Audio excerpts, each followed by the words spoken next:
હવે વાત કરીએ COP29 એટલે કે United Nations framework convention on climate change, જે યોજાઈ ક્યાં યોજાઈ? અઝરબૈજાનના શહેર બાકુની અંદર. તો એમાંથી આપણે શું ધ્યાન રાખીશું? કી પોઈન્ટ તમે ખાલી ધ્યાન રાખી લો. તો નંબર 1 તો એ યોજાય છે બાકુમાં. પણ તમને પૂછાઈ જાય કે જે બાકુ છે એ કયા દરિયાની અથવા તો ઓશનની કિનારે છે?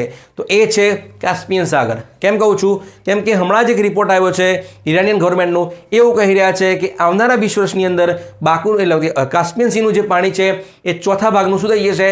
સુકાઈ જશે. કેમ? કેમ કે એના અંદર 130 કરતાં પણ વધારે નદીઓનું પાણી જાય છે. એમાંનું જે સૌથી વધુ પાણી હોય 80% એ જાય છે વોલ્ગાનું. વોલ્ગા ઉપર કેનાલ્સ બને છે, ડેમ્સ બને છે. ઇવન ક્લાઇમેટ ચેન્જના કારણે શું થઈ છે? વોલ્ગાનું પાણી પણ ઓછું થઈ રહ્યું છે. એટલા માટે મેં તમને કીધું બાકુ શહેર છે એ કયા સીના કિનારે છે? તો એ છે કાસ્પિયન સી. આ નંબર 1 થઈ.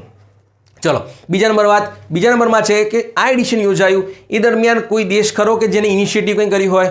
તો યસ, એ છે યુએઈ. કયો છે? યુએઈ, જે લોન્ચ કરે છે ગ્લોબલ એનર્જી એફિશિયન્સી અલાયન્સ. શું લોન્ચ કરે છે? Global energy efficiency alliance. જે રીતે આપણે 2015માં કર્યું છે ઇન્ટરનેશનલ સોલર અલાયન્સ. ઓકે, એના સભ્ય દેશની આપણે પછી વાત કરીશું. એટલે કે global energy efficiency alliance COP29 દરમિયાન કોણ લોન્ચ કરે છે? એ લોન્ચ કરે છે યુએઈ. ઓકે.